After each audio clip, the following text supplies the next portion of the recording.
ৰঙিয়াতো সন্ধানহীন এগৰাকী সুন্দৰী যুৱতী ঘৰৰ পৰা ওচৰৰে এখন বিউটি পাৰ্লাৰলৈ গৈ নিৰুদ্দেশ এগৰাকী যুৱতীগৰাকীক বিচাৰি হাবাথুৰি খাইছে পৰিয়ালৰ লোকে। ৰঙিয়া ৩ নম্বৰ ৱাৰ্ডৰ বাসিন্দা চাহিস্তা তাকচিন ৫ ফেব্ৰুৱাৰীৰ আবেলি ৩ বছৰ প্ৰায় নিৰুদ্দেশ হৈ আছে। আত্মীয় স্বজনৰ ঘৰত বিচাৰ খোচাৰ কৰিও এতিয়ালৈ কোনো সংসূত্ৰ পোৱা নাই যুৱতীগৰাকীৰ। ইতিমধ্যেই পৰিয়ালৰ লোকে ৰঙিয়া থানাত তদন্ত বিচাৰি দাখিল কৰে এজাহাৰ। কোনো সদাশয় ব্যক্তিয়ে যুৱতীগৰাকীৰ সন্ধান পালে পৰিয়ালৰ 9101952298 নম্বৰত যোগাযোগ কৰিবলৈ আহ্বান জনায়। ৰঙিয়াৰ পৰা এছ 24x7।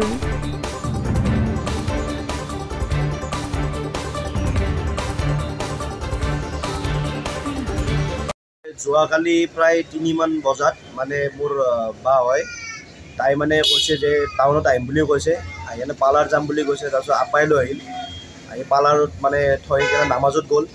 আহি কেনে যে পাৰ্লাৰৰ পৰা ওলাই আহিছে, তাই অকণমান টাইম আছে, তাৰপিছত মোবাইলটো ৰিচিভ কৰা নাই, হঠাতে মোবাইলটো ছুইচ অফ হৈ গ'ল। এতিয়ালৈকে বিচাৰি পোৱা নাই। আপোনাৰ থানাতো মিচিং কমপ্লেইন দিয়া হৈছে। এতিয়া ক'ত গৈছে কি কোনো কয় সেনেকুৱা ধৰণৰ কোনো ল'ৰাৰ লগত আমি এতিয়া ভাবিলোঁ হয়, যদি কোনোবা ল'ৰাৰ লগত গ'ল তেতিয়াও গম পাই গ'লো। ওচৰৰ সেনেকুৱা কোনো ল'ৰাৰ লগত কথাও নাপাতে আৰু আজিলৈকে ক'তো সেনেকৈ বাহিৰত নাযায়ও। কেতিয়াবা আহিলে ঘৰৰ পেৰেণ্টছৰ লগতে আহি কেনে যায়। এতিয়া কালি সেই ৩ বজাৰ পৰা যিখিনি টাইম ৪টামান বজালৈকে মোবাইল ৰিচিভ কৰা নাই, তেতিয়াৰ পৰা এতিয়ালৈকে মোবাইল অফ, ক'ত গৈছে কি হৈছে একো গম পোৱা নাই আমি এতিয়ালৈকে।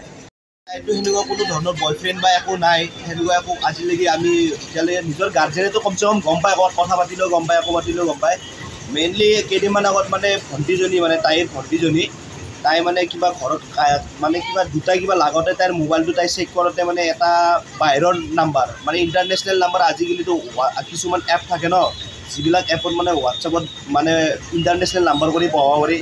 একচুৱেলি এইটো ফেকে হয় সেনেকুৱা। এইটো যোনে আৰু মোৰ নাম্বাৰটো যদি ইয়াৰে অসমৰ হয়, মোৰ জাগাত যদি মই বাহিৰৰ নাম্বাৰ এটা ইউজ কৰোঁ, নিশ্চয় মই কিবা এটা ভুল কৰিব লাগিব যাতে মোৰ নাম্বাৰটো নাপায়। তেনেকুৱা ফেক নাম্বাৰ এটা পঢ়াই কিনে মানে এটা ইণ্টাৰনেশ্যনেল নাম্বাৰৰ নিচিনাকৈ এটা নাম্বাৰে মানে মেছেজ কৰিছিলে। এই নাম্বাৰটো হোৱাটছএপত তাইক কেতিয়াবা ফোন কৰে, কথা পাতে। এইটো বয়ফ্ৰেণ্ড নহয় একচুৱেলি, কিন্তু সেই নাম্বাৰটোত এটা মেছেজ পাইছিলোঁ আমি। মেছেজটো পাইছিলোঁ যে 3 তাৰিখ 4 তাৰিখৰ ভিতৰতে জাষ্ট ৰঙিয়াত লগ কৰিব আহিম বুলি তাইক এটা মেছেজ পাইছিলোঁ মানে তাইৰ যিটো ভণ্টিজনী কাজিয়া লাগি চাওঁতে পাই তাই ফটো মাৰি ৰাখিছিলে আৰু সেই ল'ৰাটো কিবা অলা নে কিবা এটা এপৰ জৰিয়তে কথা পাতিছিলে। আৰু সেই ল'ৰাটোৰ এতিয়া ফটোটো আমি পাইছোঁ, কিন্তু ফটোটোৰ চকুকেইটাহে আছে তাৰ, সেইটো অৰিজিনেল তাৰ। আৰু যদি সি অৰিজিনেলি যদি একো বেয়া ল'ৰা নহ'ল হয়, তেতিয়াহ'লে ফেক নাম্বাৰ ইউজ নকৰিলে হয়। এতিয়া যদি নিকেনা যদি ক'ৰবাত বিক্ৰী কৰি দিয়ে বা কিবা কৰি দিয়ে বা কিবা, আজিকালিতো গমেই পায় কিমান ক্ৰাইম হৈছে। সেইটো আৰু আমি এতিয়া বাকীখিনি চব প্ৰশাসনৰ ওপৰত নিৰ্ভৰ, আৰু তেখেতসকলে যিটো কৰে সেইটোৰ ওপৰতে আমি বাট চাই আছোঁ এতিয়ালৈকে। এপ্লাই কৰিছে আপোনাৰ APSCও এপ্লাই কৰিছিলে, APSC এক্সাম দিয়াৰ কথা আছিলে। এতিয়া তাইতো জানা বুজা ছোৱালী, সেনেকুৱা একো ভুল নকৰে। এতিয়া কি হৈছে কি হোৱা নাই বাকী প্ৰশাসনে বস্তুটো গম পাব। তেখেতসকলে এতিয়া কিবা ডিচিশ্যন লয় তাৰে ওপৰতে আমি বৰ্তমান নিৰ্ভৰ হৈছোঁ, যাতে সোনকালে তাই কোনোবা যদি মানুহ যদি বাইচান্স ক'ৰবাত দেখা পায়, আমাক কণ্টেক্ট কৰি যাতে সহায়খিনি কৰি দিয়ে, এইটো বস্তুৰ কাৰণে অনুৰোধ জনালোঁ।